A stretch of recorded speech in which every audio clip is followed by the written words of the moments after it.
You're listening to an Airwave Media Podcast. Raise the rudders! Raise the sails! Raise the sails! Captain, an unidentified ship is approaching. Over. Roger. Wait, is that an Enterprise sales solution? Reach sales professionals, not professional sailors. With LinkedIn ads, you can target the right people by industry, job title, and more. Start converting your B2B audience today. Spend $250 on your first campaign and get a free $250 credit for the next one. Get started today at linkedin.com/campaign. Terms and conditions apply. This episode is brought to you by Redfin. You're listening to a podcast, which means you're probably multitasking. Maybe even scrolling home listings on Redfin. Saving homes without expecting to get them. But Redfin isn't just built for endless browsing. It's built to help you find and own a home. With agents who close twice as many deals, when you find the one, you've got a real shot at getting it. Get started at redfin.com. Own the dream. This episode is brought to you by our Patreon members. Thank you so much.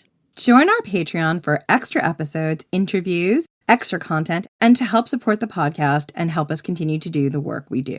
Go to patreon.com/ancienthistoryfangirl to learn more. I don't know, John. I think they're just really good friends.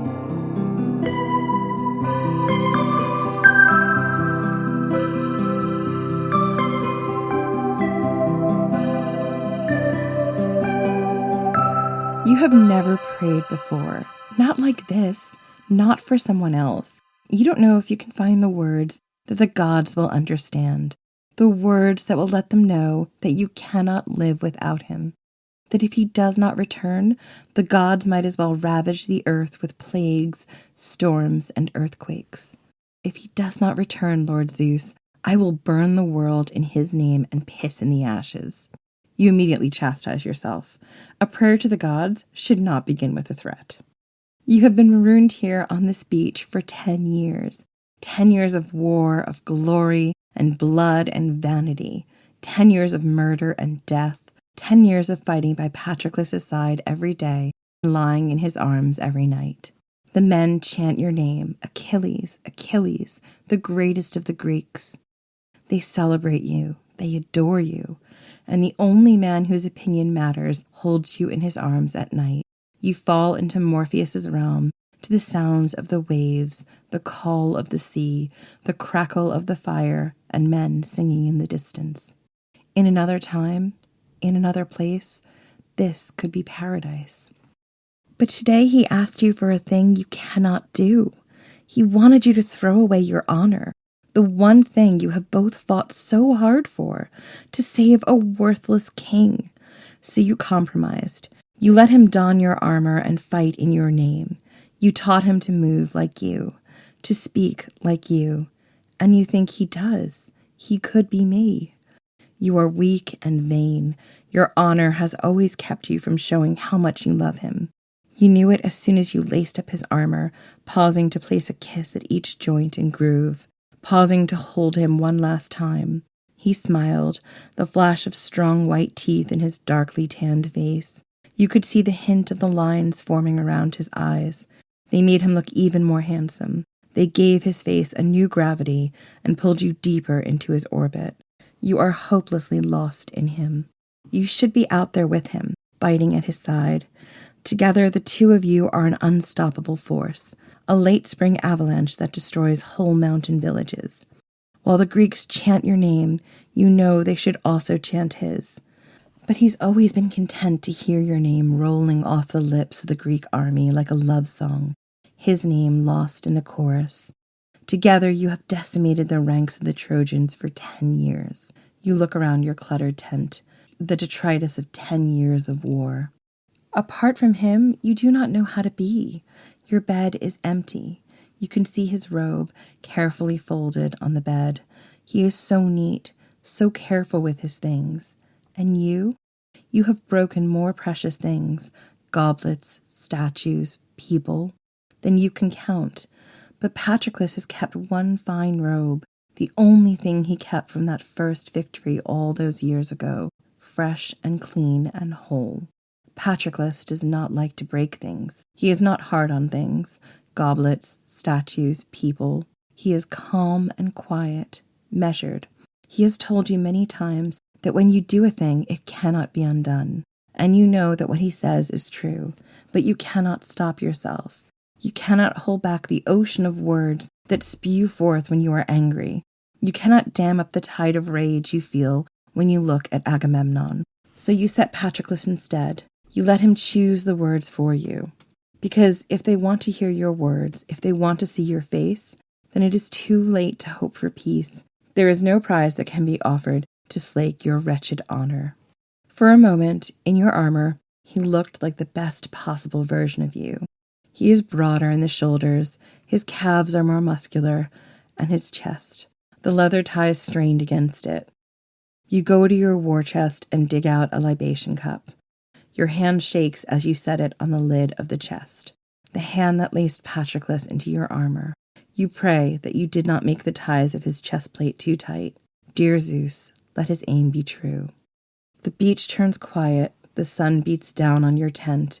You can hear the tossing and turning of the surf. Your tent is stifling.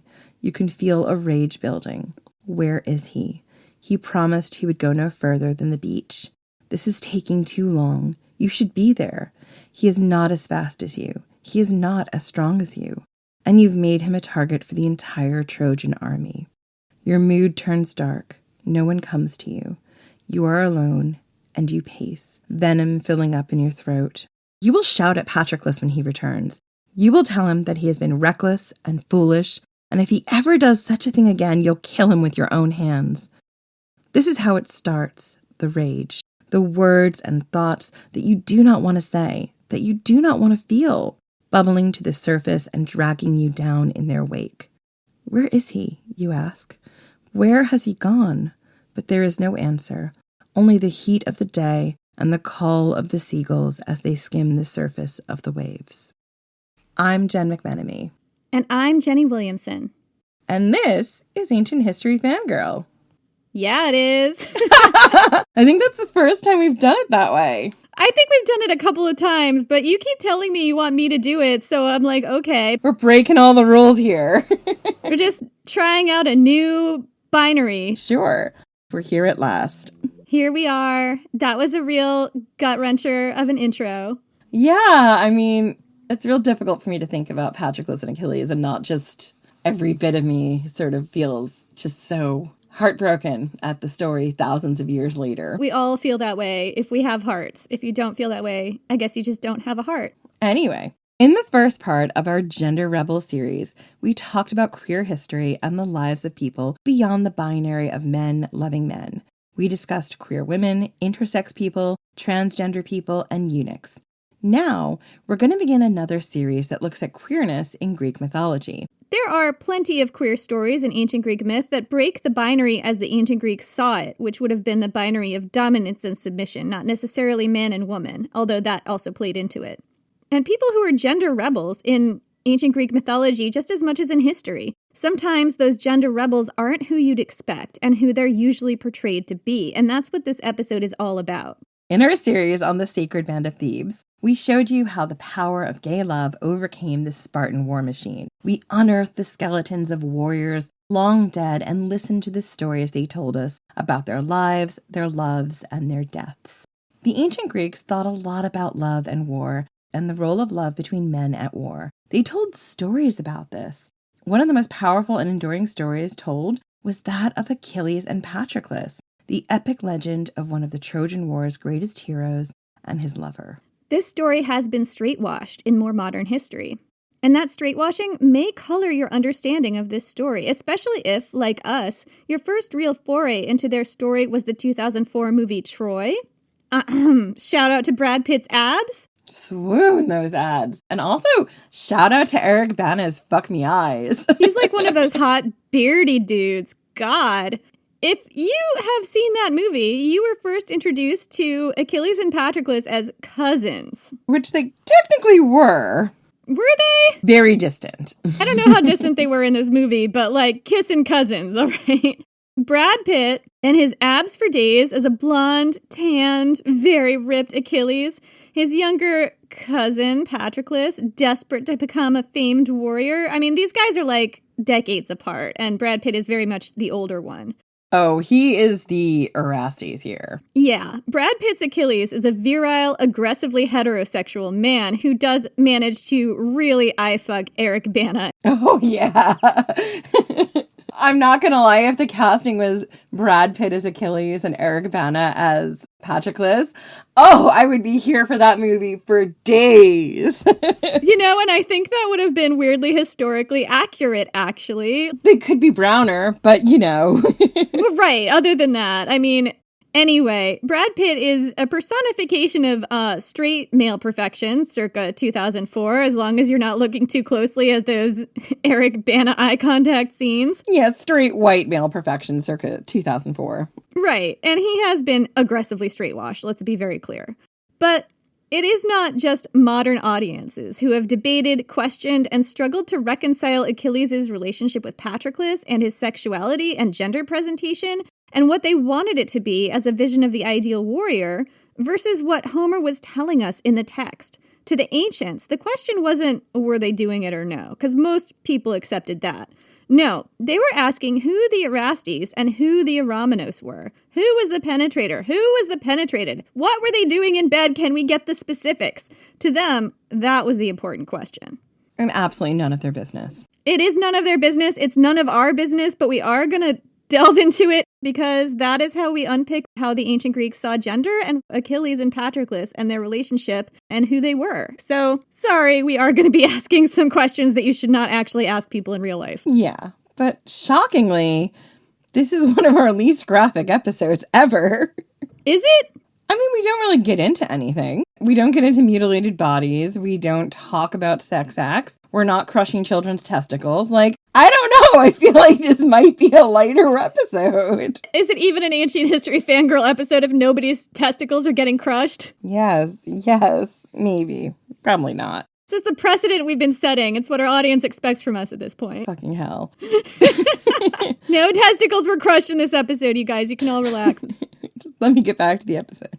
Because just as the relationship between Achilles and Patroclus seems very queer to us in modern times, that relationship struck the ancient Greeks as very queer and as going against their binary. But remember, the binary the ancient Greeks were bound to wasn't male-female. It was dominator and submissive. And the way Achilles is described in the Iliad shows us that he was genderqueer. That he was kind of maybe the feminine one in this relationship. Not that there has to be a feminine person, as the Greeks would have defined it. That kind of broke the ancient Greek brains just a little bit, This is their big macho hero. Well, I mean, he still was, but also he was, kind of feminine, and they just all had to deal with it. And he was, dating, partnered with a more masculine guy who wasn't as great a warrior. And it's like, wait, which is the I can't tell what you guys are doing in bed. Yeah, and also one of the things that you were expected to do when you were in this Erastes-Eromenos relationship is you were expected to grow out of it. If you were the younger partner of the Eromenos, you were expected to grow out of this coupleship and become an Erastes and partner with someone younger, because that's how the pederastic relationship works. So to see two people who are roughly the same age together like this, it is weird. They don't understand it. It breaks their brains. Yeah, and if you're not sure what Erastes and Eromenos mean, we're not going to break it down in detail for you guys here because we've talked about this extensively in other episodes. There is a Patreon episode at the $5 level about Hadrian and Antinous, which gets into it in a lot of detail, and that's basically your introduction. And then we start talking about it in more detail. You don't have to listen to that one, but it is a very, very in-depth intro to that concept. But we also talk about it in our sex worker series and in our gender rebel series. So if you are not sure about what those things mean and you want to listen to us talking about it more, start with those episodes. We're going to proceed as if everybody here knows what they mean and is pretty informed. So Achilles and Patroclus came from a more ancient time than the classical Greeks, which is sort of where a lot of this stuff gets codified in classical Athens, right? They were probably relics from the Bronze Age, from Mycenaean times, or even older, from the time when these oral histories began to rise. Homer himself dates from the 8th century BC, the beginning of archaic Greece, and these oral histories probably long predate him. And Achilles and Patroclus did not conform to the later classical Greek binary of dominance and submission. They bent that binary, and the ancient classical Greeks argued about it in symposiums until the break of dawn, well into their cups, making wild swings and writing slash fiction in their heads and getting really, really feisty about it. Because the classical Greeks didn't understand the archaic Greeks any more than sometimes we understand the classical Greeks. It's difficult to parse out and understand their worldview. Think of this episode as a symposium. We gather here today with our wine, with our girls, Hypatia and Aspasia and Phryne and all the hetairæ of yore, to look at Achilles and Patroclus with a queer lens. And not only the modern queer lens, but the ancient queer lens. Who was the penetrator? Who was the penetrated? Was Achilles a gender rebel? Was this relationship, was this phenomenal, terrifying hero queer to the ancient Greek lens? And did that in fact blow their minds? Spoiler, yes. Yes, it did. So, to get there, first, we're going to tell you the basic story of Achilles and Patroclus as told by Homer and as known by the ancient Greeks. I just want to say, not everything we're going to tell you comes from Homer, because the story of Achilles and Patroclus is found in lots of fragments in different places. So this has been grouped together as best I can make it. There are facts we've pulled from Hesiod and other places, because Homer doesn't give you all the details on Achilles and Patroclus. It's roughly archaic Greek, dated around the time of Homer, though, right? Approximately. Maybe, maybe not. Except for the stuff from Plato. Some of the sources are much later. I've tried to keep things that are more Greek and less Roman that we're talking about. A lot has been lost, and I think one of the really important things about Homer is Homer and lots of the tragedians, like the ancient Greek tragedians, they knew their audience knew the stories already, so they didn't rehash things that they felt their audience didn't need to know. So there are details about Achilles and Patroclus, which you don't find in the Iliad, but you find in other places, that Homer doesn't tell you because he's like, well, they already know this. So I don't have to tell them this. This is just common knowledge. You're like, I don't have to make a giant deal about it because everybody knows it, you know? Like, all I have to do is hint and people will get what I'm saying. Exactly. But for us, we don't know that. So we are pulling from other sources that were either contemporary or slightly later, that may have been pulling from contemporary sources to Homer's time or have been lost. So we're doing the best we can to fill in the gaps. But again, not everything we're going to discuss here will be found in Homer. The thing about the Iliad is it literally takes place in year 10, year 9.5 of the Trojan War, when it's just like sort of a 2-week period or maybe a month period on a beach when Achilles decided to stop fighting. So we're going to tell you stuff outside of that. This is all a tangled web that we weave. Don't think too hard about where we're getting things. Just know that we've done the best we can do, and it's a good story worth listening to. So not a lot is known about Patroclus. At least, not much is known about his childhood. His father was Menoetius, one of the Argonauts, but not one that anyone actually remembers, like Heracles or Jason or Atalanta or Orpheus or even Peleus, Achilles' dad. Menoetius is kind of forgettable. His name means doomed might. And he was the son of Actor, king of Opis, a city in Locris, which is a region of Greece. So Patroclus did have royal blood, but Opis was kind of in the middle of nowhere. It was a little bit of a backwater. And his dad, being the king of that place, wouldn't have read as a particularly big deal to the ancients. He was like king of a really small town. He was a really big fish in a super tiny goldfish bowl. Patroclus' mother isn't actually really known according to the fragmentary sources, but it's possible that she was one of these 3 women, Polymele, Sthenelais, or Periapus, all women who are largely unremembered in Greek mythology. We don't really have anything more than their names and their very loose connection to Patroclus. And Patroclus himself would be a footnote in Greek mythology, the son of a hero who was almost great but not quite, were it not for Achilles. And here's the story of how they met. When he was a boy, not sure of the age, the timeline here is very fuzzy, Patroclus was playing dice with his friend Cleisonimus. Something happened between these two, some kind of altercation. The details are fuzzy again. And Patroclus lost his temper and killed Cleisonimus. To escape the wrath of Cleisonimus' family, Patroclus' dad took him to Pythia to live at the court of Peleus. Peleus was also a king, and he was an old buddy of Patroclus' dad. They were Argonauts together. Both of them kind of unremembered Argonauts. Peleus was he distinguished himself a little bit more, but not by a lot. Peleus was also Achilles' dad. This is how Patroclus came to be a part of Achilles' orbit. There's another event in Patroclus' past that's kind of important. At some point in his youth, probably before coming to Phthia, Patroclus was part of the Oath of Tyndareus. The Oath of Tyndareus goes back to when King Tyndareus of Sparta was looking for a husband for his otherworldly beautiful daughter, Helen. Yes, that Helen. She was Helen of Sparta first. Anyway, there was a problem. Every eligible man and their sons wanted to marry Helen. We don't know how old Patroclus was at this point in time. He probably was a child. He could have been a teenager. It's very unlikely he was a full-grown man. We're just not told the details. The timeline is so fuzzy. Madeline Miller, in her novel, The Song of Achilles, suggests that Patroclus was just a small child at the time, and I tend to go with that. Odysseus, the cleverest of all the Greeks, the wily fox that he was, offered a solution to the problem of everyone and their brother wanting to marry Helen.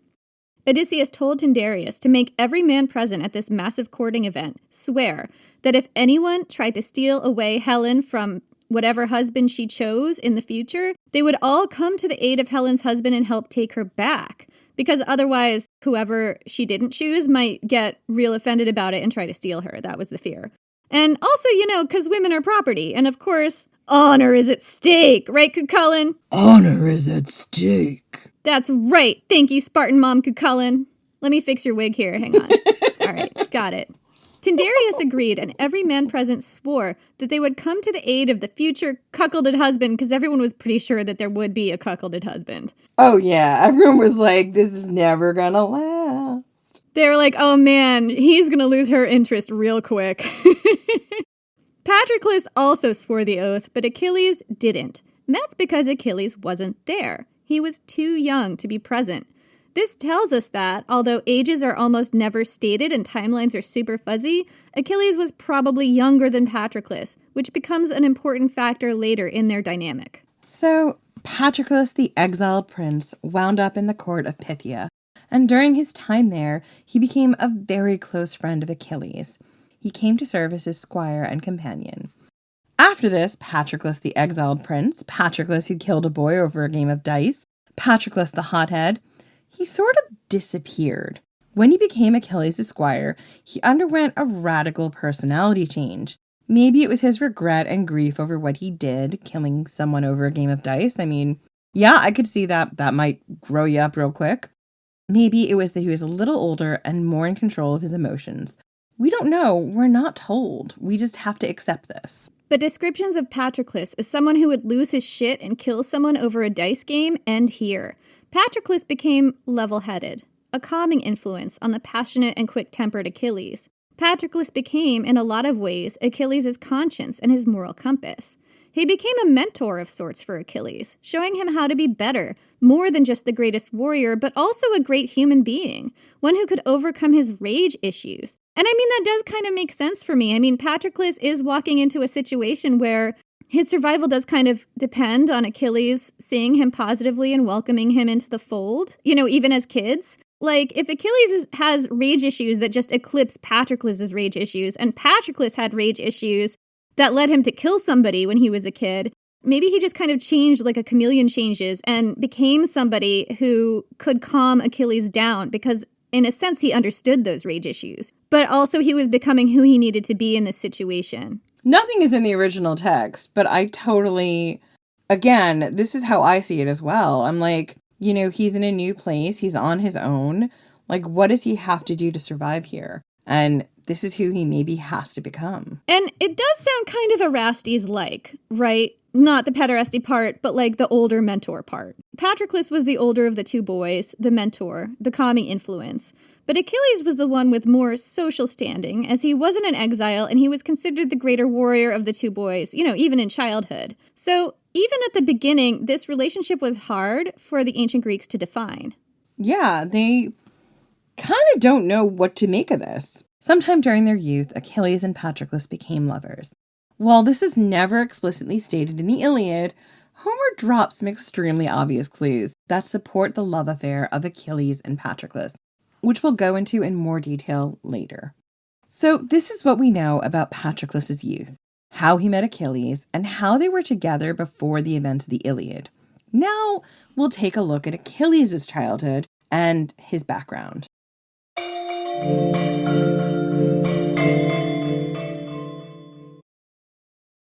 This episode is brought to you by State Farm. Listening to this podcast? Smart move. Being financially savvy? Smart move. Another smart move? Having State Farm help you create a competitive price when you choose to bundle home and auto.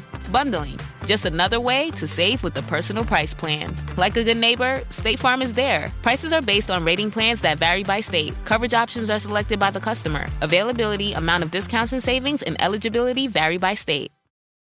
Is there a baby in your life who's about to start solid foods? This can be such a confusing and stressful time. As a mom of 7, I really struggled with spoon feeding my oldest baby. But once I realized that babies can safely feed themselves real, wholesome foods using the principles of baby-led weaning, feeding the rest of my babies became an actually enjoyable experience instead of something that I used to dread. Hi, I'm Katie Ferraro, college nutrition professor and dietitian specializing in baby-led weaning, and I host the Baby-Led Weaning Made Easy podcast. Each week, we cover evidence-based, safe infant feeding practices for parents and caregivers of babies who are 6 to 12 months of age. So, if you're confused by all the conflicting info you hear about starting solid foods, or you want easy, actionable tips on how to safely prep food for your baby, or introduce allergenic foods, or figure out when to drop a milk feed, we cover all that and more, plus interviews with the world's leading feeding experts in 2 new episodes each week. Search Baby-Led Weaning wherever you listen to podcasts, and happy feeding.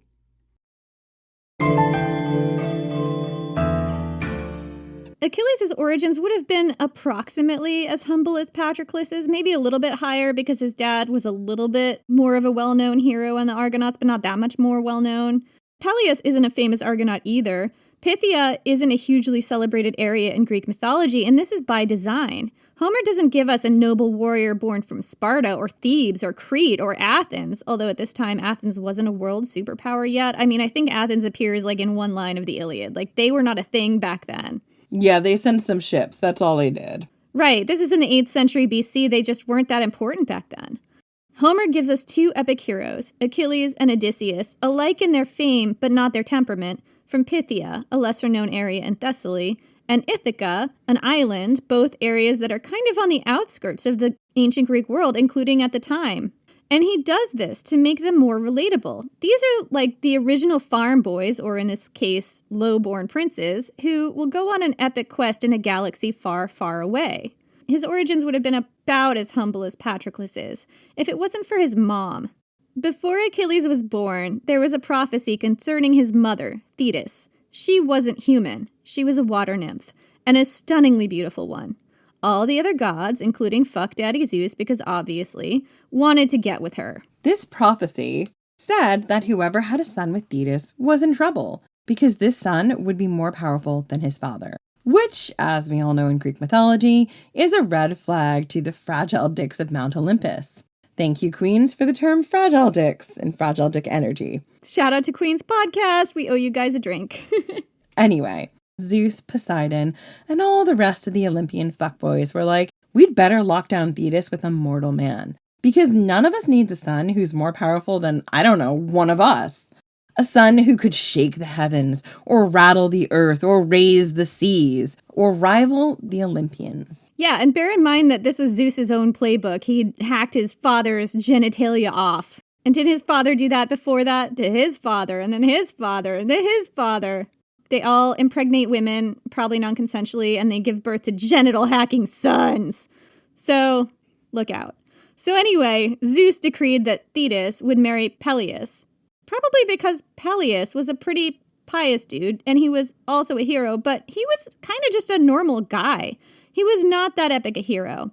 He wasn't semi-divine like Heracles. He was just, a guy.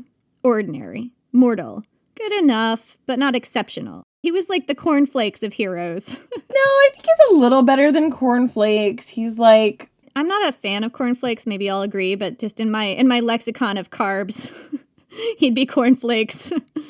I mean, I kind of feel like he's like plain buttered noodles, right? Like, okay. Oh, I love plain buttered noodles. God, no. He's like dry toast. Oh, yeah. Yeah, he is like dry toast, essentially. Anyway, so, I don't know, he's like the dry toast of the ancient world. Someone more powerful than him would not be a threat to the gods. You can be more powerful than dry toast and still just be noodles without butter, with butter, without butter. It depends on how you feel about butter, I guess.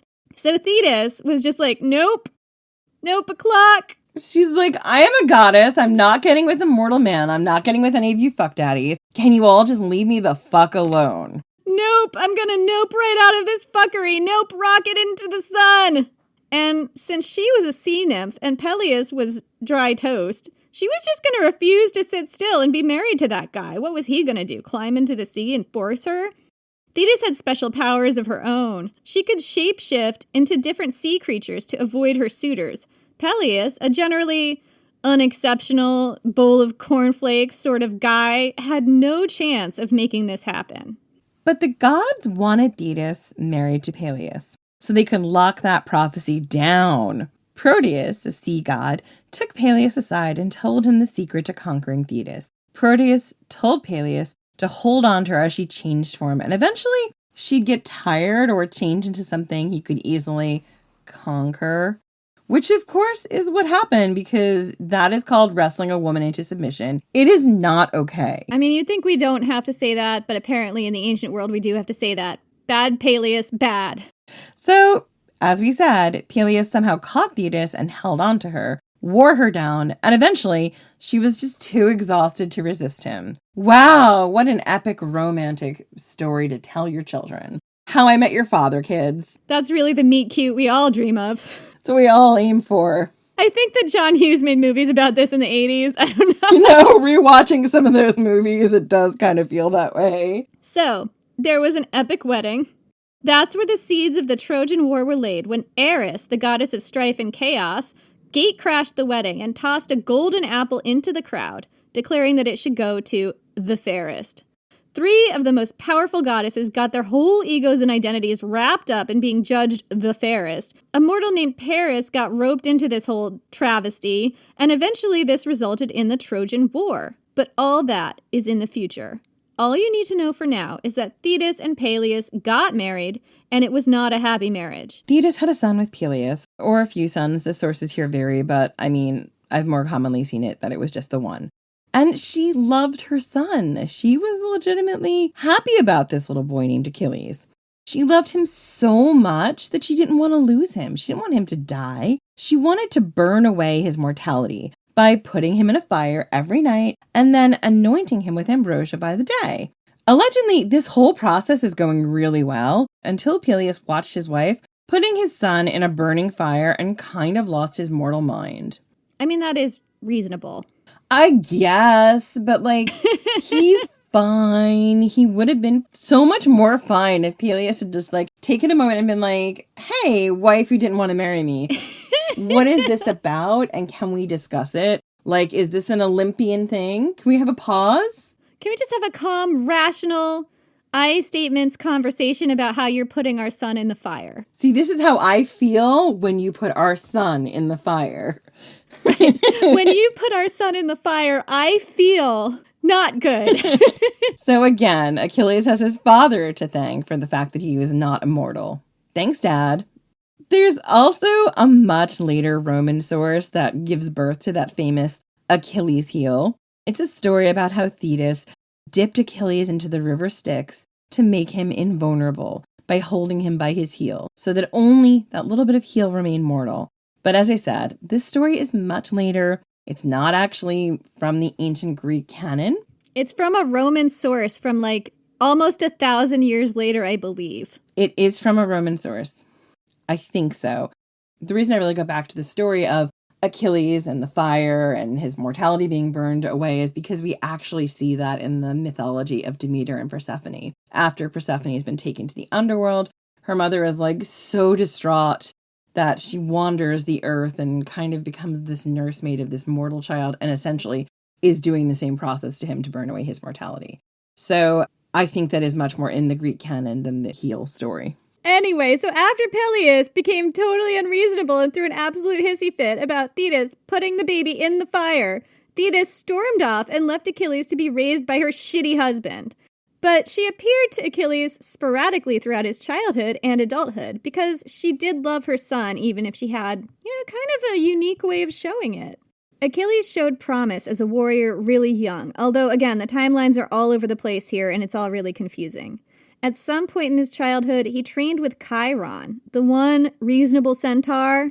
He of the double dong Chiron, everyone knows about him. Epic coach of heroes. Chiron taught Achilles the arts of war, healing, and music. By the time Achilles left Chiron's double dong cave, he was a well-rounded and very skilled young man. Emphasis on young, although we don't actually know how young. It's a mystery. So, at another point in Achilles' youth, Thetis heard a prophecy that Achilles would die if he went off to fight in the upcoming Trojan War. So, Thetis went so far as to kidnap him and disguise him as a dancing girl in the court of the king of Skyros to keep him from going to war. She renamed her son, or they renamed her son, Phaera, or bright-haired or red-haired, because of his long, bright hair. Achilles was remarkably beautiful, kind of a femme-presenting youth. He easily blended into the chorus of dancing girls or ladies-in-waiting, who we must imagine also looked something like him. And it was only through trickery that his true identity was discovered. And we're not going to go into this episode in Achilles' life in too much more detail here. We are going to cover this story in the next upcoming episode. All you need to know for now is that Achilles was able to pass as a girl in the court of this king, and that gives you a clue as to what he looked like and how his gender was presented. He was very pretty, very slim, and very feminine. So that's Achilles' background and origin story. He was semi-divine, with a mortal father and a sea nymph mother. He had both mommy and daddy issues. I think that's pretty clear. He had baggage, okay? And except for the whole thing about semi-divinity, his background is kind of similar to Patroclus' background. Both are the sons of kings, but they're kings of backwater communities, not powerful kings of powerful cities. Achilles is always described as being very tall, with bright hair, usually a kind of reddish blonde. He was very fast, an exceptionally skilled warrior, the best warrior among the Greek army, but he's usually shown as being beardless and quite young. We know he had a protracted period in his youth where he passed as a girl.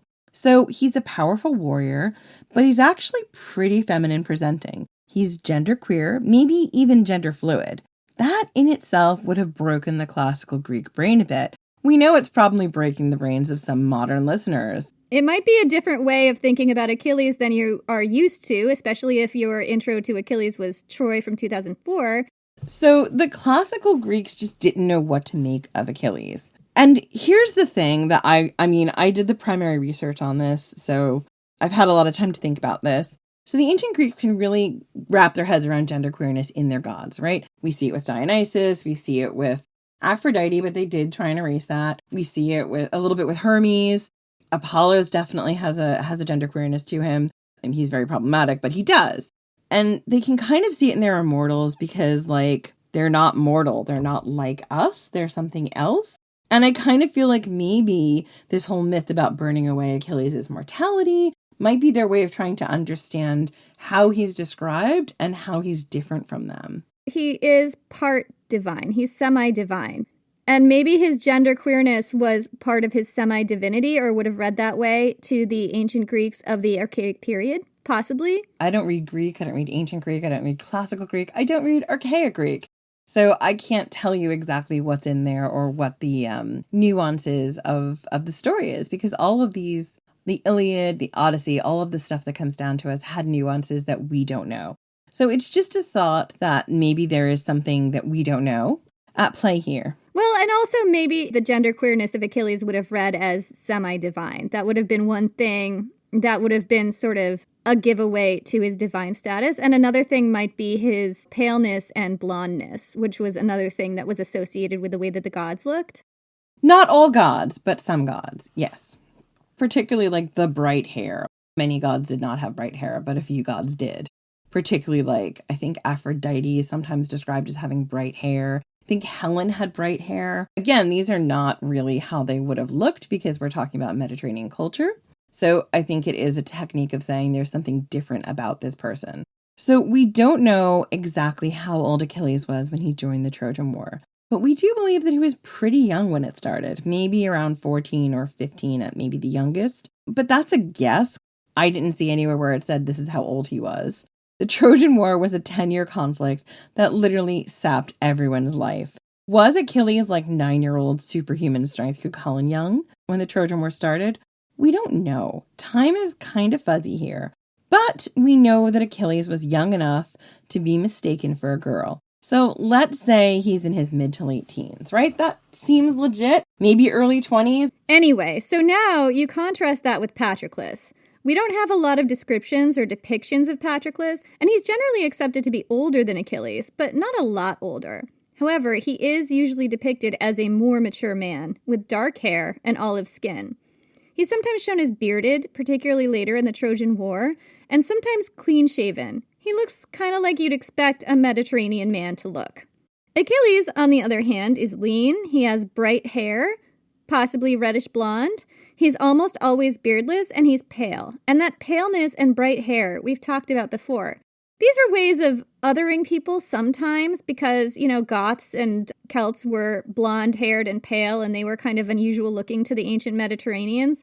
But it was also a way of showing divine heritage, as we talked about before. In short, Achilles is femme and fey and beautiful. He's this lean, gorgeous warrior, and he looks really different from everyone else around him. And Patroclus is, he's human. You could kind of mistake him for any of the other warriors around him.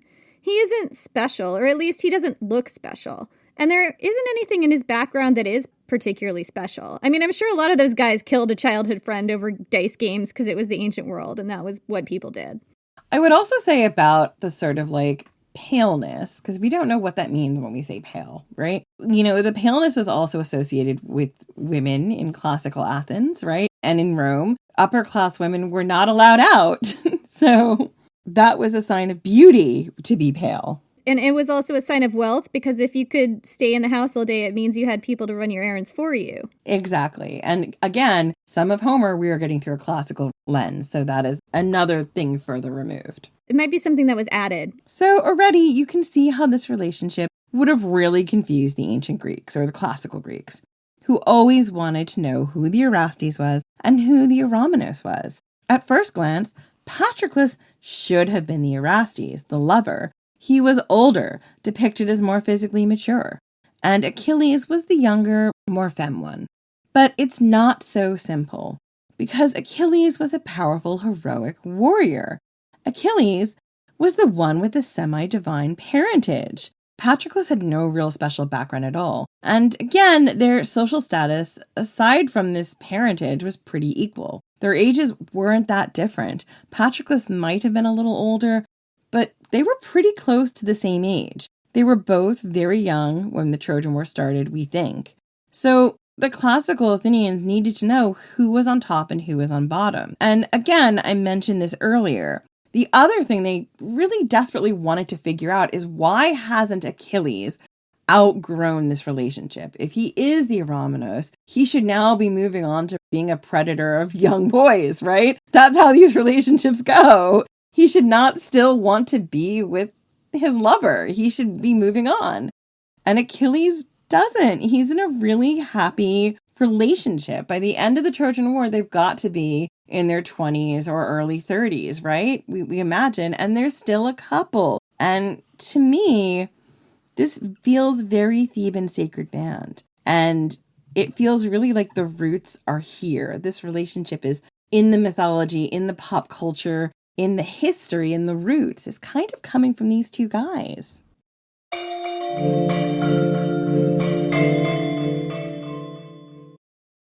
I have created the most advanced AI soldier. The wait is over. Tron Ares, now streaming on Disney+. We are looking for something you've discovered. And some of us will stop at nothing to get it. Ready? The countdown is complete. There's no going back. Our directive is clear. Hang on! Tron Ares, now streaming on Disney+. Rated PG-13. So now that we've set the scene, let's take a pause and discuss how the ancient Greeks talked about this relationship. And we're talking about the classical Athenians who wrote things down. Time period is around 500 to the 300s BC, possibly around 300 years at the least from when this story was originally written down by Homer. And this was contemporary to the sacred band. So the ancient classical Greeks sometimes debated whether Achilles and Patroclus were lovers at all, but it was much more accepted than now that they were. This wasn't that much of a question. To them, the more important question was this. Who was the Erastes? Who was the Eromenos? What were they doing in bed? It all comes down to that. There is even a section in Plato's Symposium where all the guests sort of argue about this, and it's ridiculous. In this section, Plato and his guests are arguing about love and who gets to essentially be praised for being the best lover, the most deserving of going to the Isle of the Blessed after death, because they died nobly and for love. I'm sorry. I'm just like, really, Plato? Anyway, the argument is that Achilles, who avenges Patroclus' death, even though he knows it will cost him his life, deserves the epic spot in the afterlife. It is a given to everyone present, except one guest who thinks they were just really good friends, that Achilles and Patroclus were lovers. What is open for debate is who was the lover and who was the beloved, the Erastes, the dominant, and the Eromenos, the submissive partner. And in this symposium, the guests are drawing from a source that we no longer have. It's a source called Aeschylus' The Myrmidons. I think it's a trilogy of 3 plays about Achilles and Patroclus, or about the Myrmidons in general. We don't have that source, but this was very familiar to Plato and to everyone at this party. Yeah, so Phaedrus, one of the guests, has a very strong view that Achilles was the Eromenos, the submissive partner. And in the Symposium, he's criticizing a different portrayal of their relationship in a lost play by Aeschylus, as we said, where Achilles was the Erastes, the older, more dominant partner, the Brad Pitt, right? This is a quote from a brilliant article by Juliet Grace Harrison called Shipping in Plato's Symposium. Quote, in Phaedrus' short speech, we see evidence of both fan fiction and meta-commentary on Achilles and Patroclus. Phaedrus has a disagreement with a lost trilogy of Aeschylus that depicted the Achilles and Patroclus relationship as that between Achilles as an older lover and Patroclus as a youth with whom Achilles was in a sexual relationship, a relationship common in Greece at the time. Phaedrus does not doubt that Achilles and Patroclus were lovers, but he objects to Aeschylus' depiction of Patroclus as the Eromenos, the younger object of Achilles' love, and Achilles as the Erastes, the older man who actively loves Patroclus. Phaedrus is responding to Aeschylus' fanfiction, which wrote a particular form of homoerotic relationship between Achilles and Patroclus, with a meta-commentary on how he believes the relationship should be read in the Iliad. So according to Phaedrus, Aeschylus talks nonsense when he says that Achilles was Patroclus' lover. He was more beautiful than Patroclus, and still beardless, as well as much younger than Patroclus, as Homer tells us. Although the gods certainly give special honor to the courage that comes from love, they still show greater amazement and admiration, and respond more generously when a boyfriend, or Eromenos, or beloved, shows affectionate concern toward his lover, his Erastes, than when a lover or Erastes does towards his boyfriend. And this might be a little bit confusing about who is loving whom here.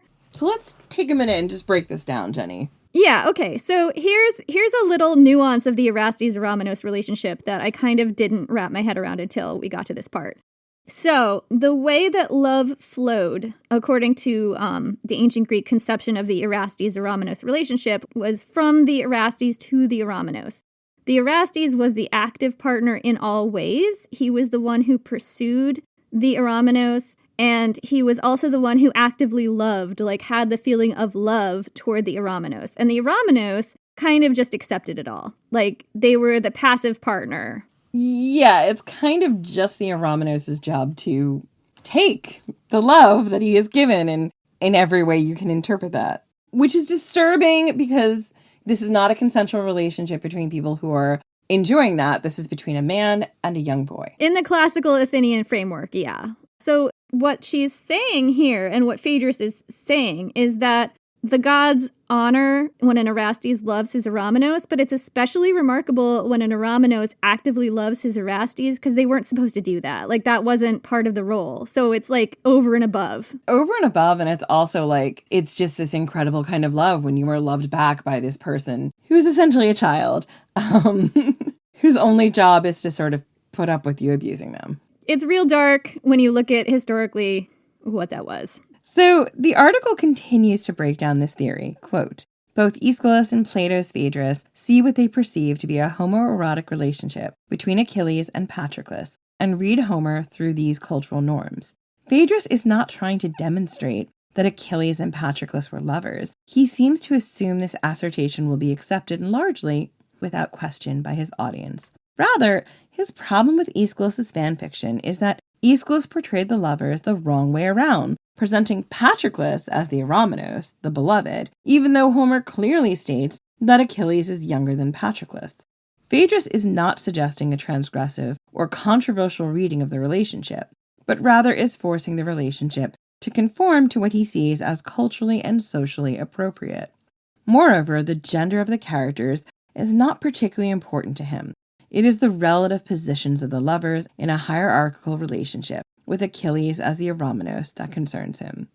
So yeah, according to Juliet Grace Harrison, the question here is not whether Achilles and Patroclus were sleeping together. It's the dynamics of that relationship. Who was dominant and who was submissive.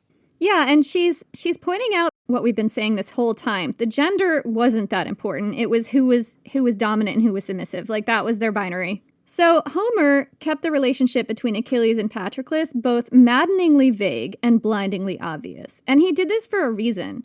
His audience would have already been very familiar with the stories of Achilles and Patroclus. So let's return to Troy and our lovers. And let's take a closer look at what's actually in the text and see what Homer and other sources had to say about how their relationship was perceived by those around them.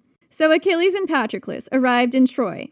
They shared a tent. They shared a bed. They fought side by side. They shared in the spoils of their victories. They protected each other and their status fiercely. They were life partners. There's a part of the Iliad that illustrates very clearly what their dynamic was. It's when Nestor tells Patroclus, quote, my child in birth is Achilles nobler than thou, but thou art the elder, though in might he is the better far. Yet do thou speak to him well a word of wisdom, and give him counsel, and direct him, and he will obey thee to his profit. So essentially, Patroclus is being told that Achilles might look like he's the one who's in charge, but you're the power behind the throne. You're the one with the power to direct the heat-seeking missile that is the greatest warrior of our time. But you can also kind of see how this would be confusing to the classical Greeks, because it maybe makes Patroclus the Eramenos? Sort of, right? Like, on the one hand, it's like, well, he's the older, more mature one, but on the other hand, it's like, well, he's the power behind the throne. So that's kind of more of a feminine position, as the ancients would have seen it. Like, women weren't supposed to have power out in front. They weren't, but also, like, he has this power because he is the beloved, you know? Right, which would make him the Eramenos. I see how the ancient classical Greeks especially would have been wrapped around the axle over this. And here's the thing, Jenny. All the other Greek kings and warriors knew that Patroclus was the power behind the throne. They understood that Achilles was moody and he was intractable and he was prone to rage and feeling really slighted. But he was essential in the war effort, and that was why Patroclus, the son of a mediocre hero from a far-flung corner of Greece, an exiled prince, became someone whom all the other kings and soldiers begrudgingly had to respect. Achilles and Patroclus were a couple. A power couple. They were roughly the same age, with Patroclus being a little older than Achilles, and it wasn't easy to tell who the dominant partner was. But the sources do keep telling us that Patroclus was older, and the older person was usually assumed to be the dominant one in the Erastes-Eramenos pairing. But again, that also hinged on social status. Age wasn't the only thing there. So let's assume that Patroclus was a little older, let's say maybe 5 years, and let's look at this relationship from the Erastes-Eramenos binary. Remember, again, we keep saying this binary would have been considered hetero to the classical Greeks. You could have a relationship as a man with another man and be seen as, quote-unquote, hetero in ancient Greece, as long as someone was dominating and someone was being submissive. Let's say in this dynamic, Patroclus is the Erastes. He's the older partner, but he doesn't have the wealth of Achilles, the skills of Achilles, the warrior prowess of Achilles. He's an exile, a man without a country. If we assume that he's the Erastes, the teacher, the lover, then what is he teaching Achilles? What can he give him? He doesn't even have a name or a country because he has been exiled from his homeland. But then again, okay, other hand, he's also described as Achilles' mentor, the one who calms him down, the one who talks sense into him, the only one that temperamental Achilles will listen to, the one that everyone has to go through to get to Achilles. Does that make him the Erastes? Maybe? But Patroclus' influence kind of reads as feminine here, like this is a role women took, the power behind the throne, not the one out in front. Yeah, so here's how mentorship between Erastes and Eromenos was supposed to work. The Erastes was supposed to educate the Eromenos in the ways of the world, to be, as we've said, a sort of mentor and a more socially advanced mentor, one who could open doors for the Eromenos. That's what the Eromenos is getting in exchange for sex. Obviously, as we've mentioned quite a lot, this was often pederastic and very abusive. But this was the idealized, according to the classical Athenians, version of what this relationship was supposed to be. But in the Achilles-Patroclus dynamic, Patroclus, the older one, is not exactly educating Achilles in the ways of the world. He's not introducing Achilles to society and giving him connections. Yeah, he's not raising his status, right? Like, he's not imparting status on Achilles. That was really what that mentorship was supposed to be. Yeah, Patroclus is just in love with Achilles. He's serving at Achilles' side. He's happy to be at his side and not the boss of him. He's giving Achilles the benefit of his wisdom, which is mostly, don't be so quick to anger. Not that Achilles has ever or would ever listen to that. Patroclus is Achilles' partner, and not in a pederastic way, but in a way that involves two consenting adults. And yes, Jenny, I think there's an argument to be made that Achilles is the power bottom. And maybe not even that he's the power bottom, but also that they switch roles all the time. Again, this is completely confounding to the classical Athenians. You know what? I think it's really none of our business, but I'm also totally here for the Achilles being the power bottom interpretation. It's a little bit swoony. I mean, I don't need to know. I'm not interested in what they're doing in their tent, okay? I just want them to be happy. So Achilles and Patroclus don't fit easily into that Erastes and Eromenos paradigm, but they were two men in love and at war. Kind of maybe the original model for the Sacred Band of Thebes, a group of men that probably also didn't easily fit into that paradigm, given their ages and the fact that they were from Thebes, which was maybe less pederastic overall. Maybe. We made a case for that in the Sacred Band episodes. So Achilles and Patroclus were the prototype, maybe, for an entire real-world elite shock troupe based on queer couples. And that's worth digging into a little more. So far, we've discussed their relationship with each other from a queer romantic lens. But Achilles and Patroclus were also two men at war, as the men of the Sacred Band were. And those relationships can also be extremely close and intense, even when platonic. Not to say that these two were platonic. We're just saying that that's another lens you could look at their relationship through. It's the wrong lens, but you could.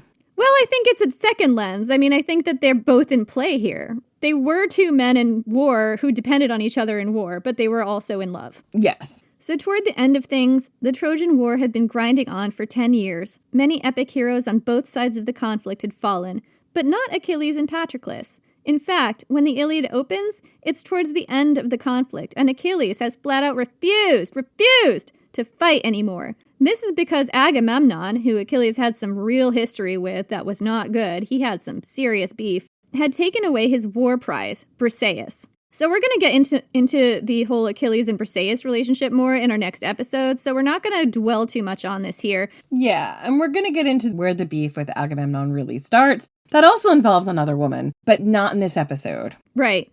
But the TLDR on this is that Achilles is not a fan of Agamemnon, and this is the final slight, the final fuck you, the final microaggression to Achilles' honor. This is not a microaggression. This is a macroaggression. It's a macroaggression. Anyway, it's the final fuck you to Achilles' honor that makes the great warrior say, you know what, you can fuck right off. You can go hurl yourself into the sea. Agamemnon, I am done. I'm done. And so Achilles just refuses to fight, which means that the Greeks have to fight without Achilles. Achilles is straight up just cheering on the Trojans, the enemy side, and the war effort is going to shit. Yeah, he prays to Zeus. He's like, you know what? Let them realize how big a mistake they made in pissing me off. So the war effort is going to shit. Without Achilles' help, the Greeks are dangerously close to losing. The Trojans are about to burn the ships that will see the Greeks back home to their homeland. And it's only then that Patroclus steps in to try and get Achilles to do something about it. You've got to imagine for a minute how big this slight about Briseis would have been to keep Patroclus from stepping in earlier. How big of a fuck you to both Achilles' honor and prowess as a warrior, and by extension, Patroclus' honor, this must have actually been, because things have really devolved. But Patroclus is not about to let the Greeks lose their ticket home. Patroclus goes to Achilles and begs him to join the fight, and Achilles refuses. So Patroclus does the next thing he can think of, the only thing that will scare the Trojans and allow Achilles to keep his honor. He begs Achilles to let him join the fight dressed in Achilles' armor. Achilles debates this a little. Remember, honor is at stake. That's right, Cucullin. He sounds a little sleepy. Did you wake him up to say that? I did. It is quite late over here, guys. I mean, that is breaking his Gisa. It's a problem. So Achilles cannot be seen on the battlefield because that would mean he bowed to Agamemnon and allowed the most toxically masculine of all the Greeks to win this kind of petty squabble, which really isn't that petty. So allowing Patroclus to go out dressed as him would send the message that Achilles wants to protect the Greeks and that he hasn't bowed to Agamemnon, even though Agamemnon might think for a minute he has. I don't know, Jen. I think that first, before Patroclus whips off his helmet, everyone's going to think, oh, Achilles bowed to Agamemnon. So everyone's going to be assuming that anyway. And then when Patroclus whips off his helmet, they'll be like, oh, I guess Achilles was too chicken to come out on the battlefield anyway. I guess he cares what everybody thinks about him. He doesn't want to be seen bowing to Agamemnon. Well, no. So they would think that Achilles is there and fighting for them. But when Patroclus heroically whipped off his helmet at the end, it would be like, it isn't Achilles, it's Patroclus, because Achilles cares about you, but he can't break his honor. But just the mention of him, just his armor on the battlefield is enough to scare the Trojans. And if Agamemnon gloats a little bit, then I guess that's not as important as maybe we win this battle? Well, look, Achilles doesn't come off great here, right? But what Patroclus is doing here is he's saying, right, you're not going to break your honor. You're not going to break your code because you're not going. I'm going. Just the sight of me is going to make all the other Greeks rally. It's going to make them fight harder because they're going to think it's you by their side and they're invincible because you are semi-divine Achilles, the greatest of the warriors. And that's true. That is kind of what happens. I do think Patroclus is doing a lot of petting and stroking here. That's kind of what Patroclus is saying. He's like, but at the end, I can take my helmet off and they'll realize it was me and you haven't broken your vow. And that if just the idea of you is enough to scare the Trojans, what would you actually being on the field do? Agamemnon's going to have to come crawling on his hands and knees and apologize. That's kind of how Patroclus is selling it, right? Patroclus does all the emotional labor. That's kind of his role, and he's real good at it. Okay, so Patroclus has made his sales pitch. It's a damn good one, but Achilles is still, thinking. He's like, wait a minute, let me think about this. Because the other factor to consider here is that Achilles and Patroclus have always fought side by side as a unit. They've never been parted on the battlefield. Achilles letting Patroclus fight without him by his side is risky. Not because Patroclus can't handle himself. I mean, he's survived 10 years of war. He must be able to handle a sword and spear. But because Achilles is not there to protect him. Where have we seen this before, you guys? Oh my god. Okay, it is baked into the very DNA of the sacred band of Thebes. These guys fought side by side. It was their strength. But the Trojans are threatening the Greek ships, which is the Greeks' way home. So in the end, Achilles allows Patroclus to go and fight without him, wearing his armor, in the hope that the sight of this will intimidate the Trojans or help tip the battle to the Greek side. And while Patroclus is off fighting, Achilles stays in his tent and prays. And this act is extremely gendered. Who prays when their men go off to fight? Who is left to beseech the gods? Women, children, and old men.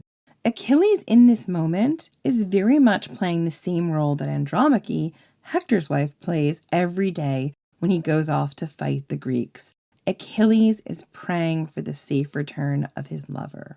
While Patroclus is off fighting, Achilles goes to his war chest and pulls out a goblet and makes libations to Zeus. The greatest warrior the Greeks have ever known is powerless in this instant, mostly due to his hubris and honor, but he's also powerless. I do think he's made his own bed here. He absolutely has. All he can do is pray that Patroclus will come home unharmed. And I'm going to read you a quote from what he says in the Iliad. This is a translation by A.T. Murray. He's the translation we've used for some other quotes that are going to be coming up. We're quoting a lot, so we did want to do something that was public source, but the problem with that is it is very old-fashioned speech. There's going to be a lot of thous and very awkward wording and stuff. And verilies. Yeah, strap in. Quote, myself, verily will I abide in the gathering of the ships, but my comrade I am sending forth amid the host of the Myrmidons to war. With him do thou send forth glory, O Zeus, whose voice is borne afar, and make bold the heart in his breast, to the end that Hector too may know whether, even alone my squire, hath skill to fight, or whether his hands then only rage invincible. When so I enter the turmoil of Ares. But when away from the ships he hath driven war, and the din of war, then all unscathed let him come back to the swift ships, with all his arms, and his comrades that fight in close combat. So Achilles' words here are really heartbreaking.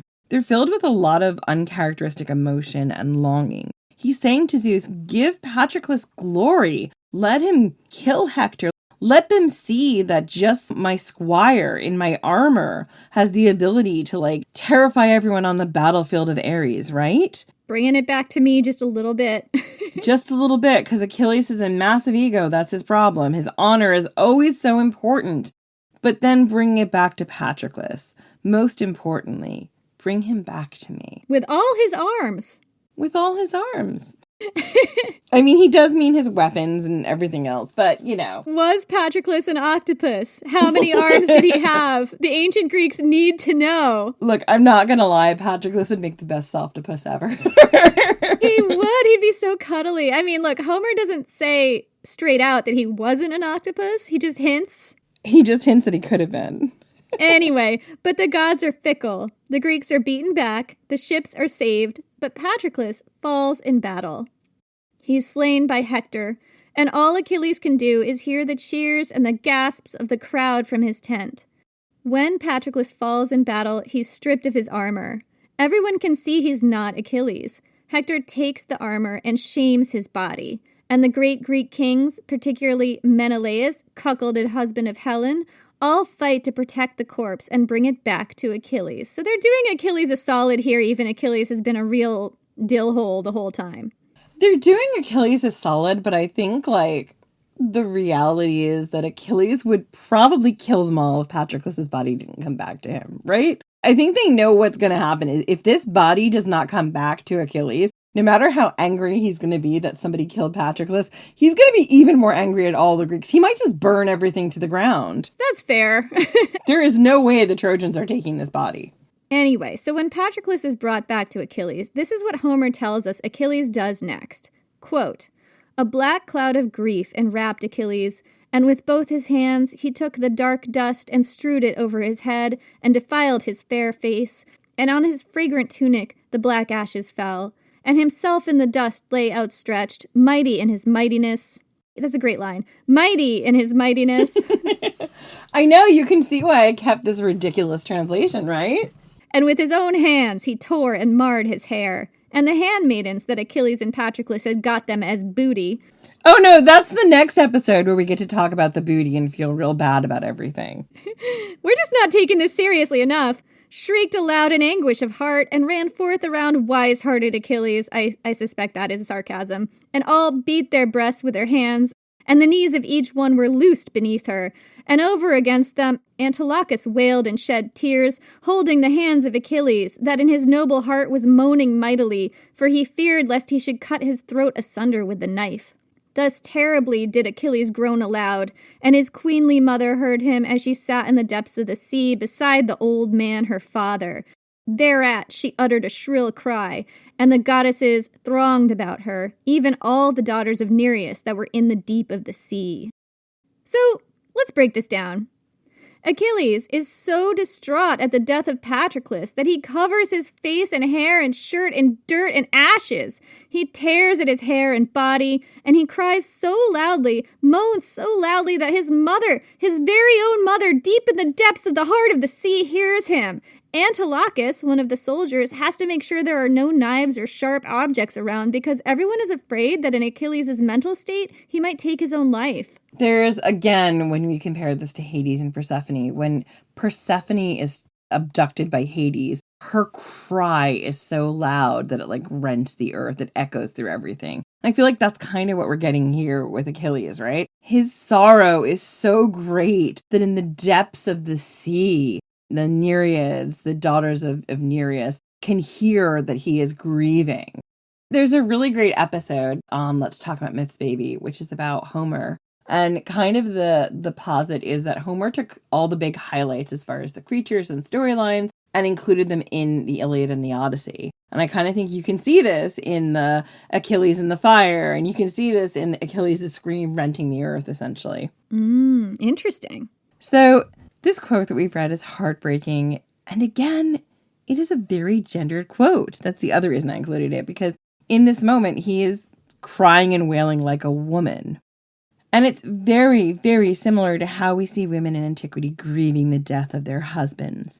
It's something that you'll see mirrored in plays like the Trojan Women. Women in ancient cultures had a very public mourning role, where they were seen covering themselves in ashes, beating their chests, pulling at their hair, cutting off their hair, and wailing. So to have this example of very public, very feminine-coded grief coming from the greatest of the Greek warriors tells us a few things. First, Achilles obviously loved Patroclus. For everyone in the back of the classroom, he obviously loved him, okay? We're there? Good. I think they were just really good friends, Jen. Again, for everyone who's going to pass this class, Achilles loved Patroclus in a way that would one day maybe set the stage for the sacred band. Achilles normalized playing a feminine role in loving Patroclus and grieving for him as a very powerful eromenos at a time when the relationship between two men of roughly the same age and stature was seen as queer. Thank you. That is my thesis. I will see you next week. Thank you for coming to our TED Talk. And also, it tells us that Achilles was genderqueer. He would have read that way to an ancient Greek audience in both his appearance, remember he had in the past lived a chunk of his life as a girl, and in the public mourning role he took at Patroclus' death. This is all very feminine coded, as Jen said. Madeline Miller, in an interview on her website about her novel, The Song of Achilles, tells us, quote, "There is a lot of support for their relationship in the text of the Iliad itself, although Homer never makes it explicit. For me, the most compelling piece of evidence, aside from the depth of Achilles' grief, is how he grieves. Achilles refuses to burn Patroclus' body, insisting instead on keeping the corpse in his tent, where he constantly weeps and embraces it, despite the horrified reactions of those around him. That sense of physical devastation spoke deeply to me of a true and total intimacy between the two men." I mean, spoke that way to me too. That's why I have my thesis. I don't know. I still think they're just really good friends. Once again, for everyone who's going to pass this class. Moldering corpse in the tent. We're not even at that bit yet. And again, we see this in Homer. Achilles, at this point, has no armor because Patroclus was wearing his armor, and then Hector took it when he killed Patroclus. In a sense, Achilles has kind of been unmanned. He cannot just take someone else's armor. I mean, he could, but it's really not honorable, right? This is not done. It's rude. And he can't wear Patroclus' armor that Patroclus had been using before, because then what will Patroclus be buried in? And also, I think maybe even if he's not buried in it, then what will Achilles have of Patroclus? So his mother, Thetis, goes to Hephaestus, the blacksmith god, to make Achilles a final suit of armor. And she knows that this will be his final suit of armor, because she knows when he kills Hector that Achilles is not long for this world. This, as I said, is the last armor that Achilles will ever need. And while Achilles waits for this armor to be forged, while he waits for his chance to kill Hector, he refuses to allow Patroclus to be buried. The body is just sitting in the tent. It's starting to ripen and smell. And Achilles is also starting to ripen and smell because he won't bathe. His clothes and hair are covered in dirt and soot and blood.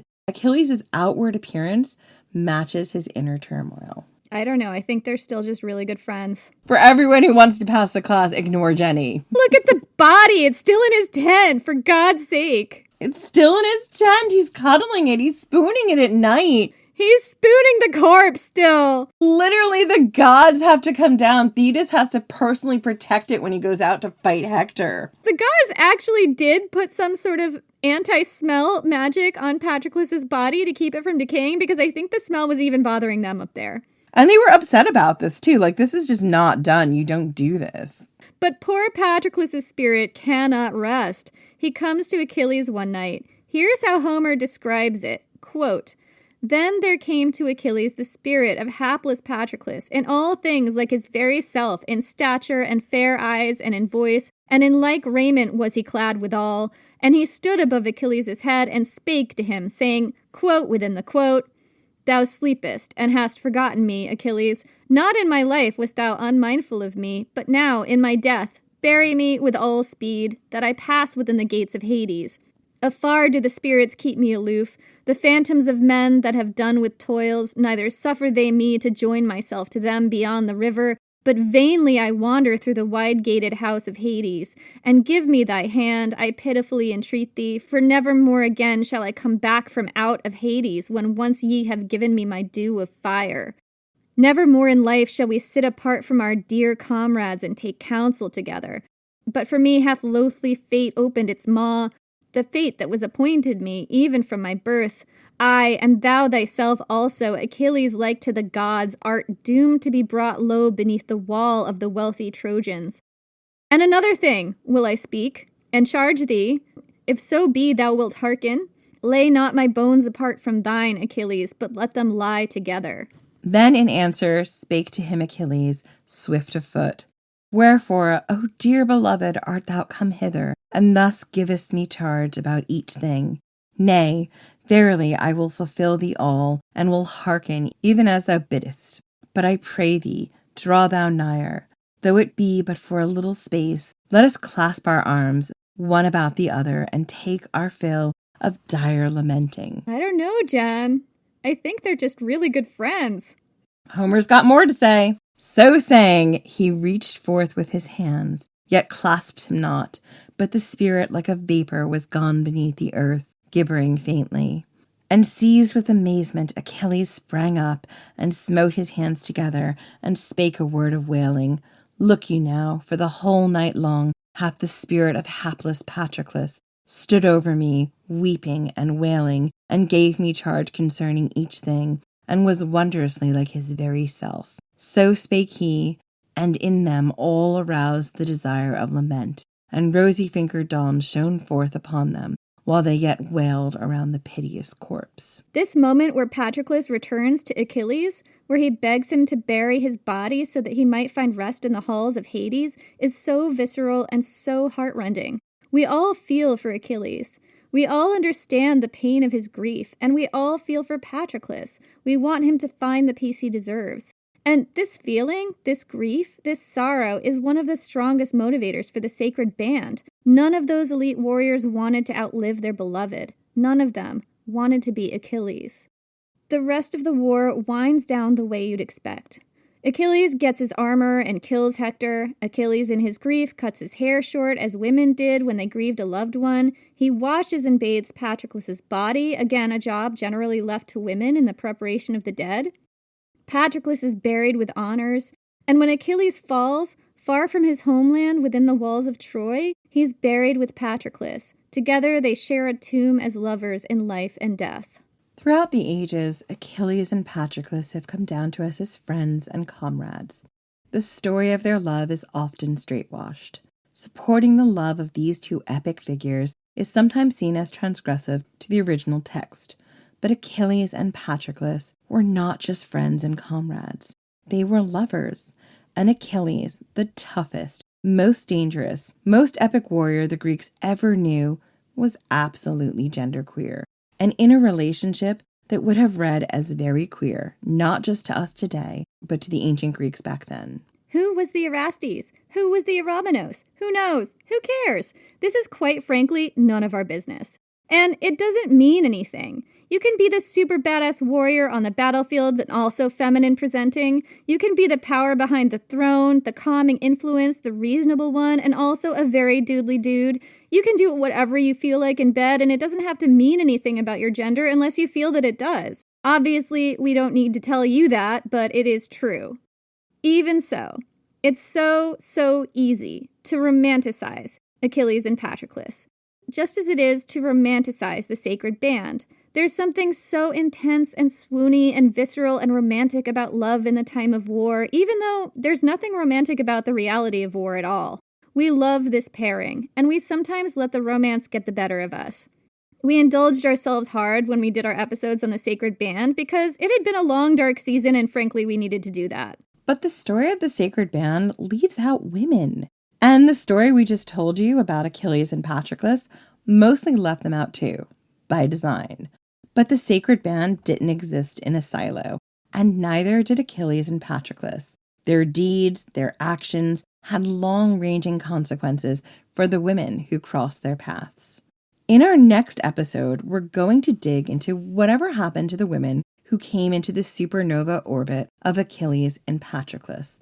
So that's it for this week. Thank you all so much for listening. Where can they find us, Jenny? Well, you can find us at Ancient Hist Fan on Twitter, Ancient History Fangirl at Instagram and Facebook, and you can find our website at ancienthistoryfangirl.com, where there are several opportunities to support the podcast. We have merch. We have a Ko-Fi account if you feel like chipping in a few bucks. We have a Patreon if you feel like getting extra episodes and, supporting us once a month. And you can also pre-order our book and do all kinds of other fun things. You should visit our website. Whatever you're listening to us on, Spotify, Apple, whatever, there's a place where you can rate, review, and subscribe. Please do that. It's so good for us. It helps us go up in the ratings. It helps us go into charts, and we really appreciate it. And we have some Patreon members to thank this week. We do. Apologies in advance to anyone whose name we mispronounce. Thank you so much to Cassandra Morrison, April W., Juliana Baker, Courtney Whistler, Kitty Stegman, Boulder 12, Lauren Langston, Victoria, Amber, just Amber, Madison Ulrich, Livy Rislinger, Molly Maloney, Cambria Craig, Stephanie Faust, Mouse, just Mouse, Vida Escalante, and Brianna. Thank you so much. We will see you next week.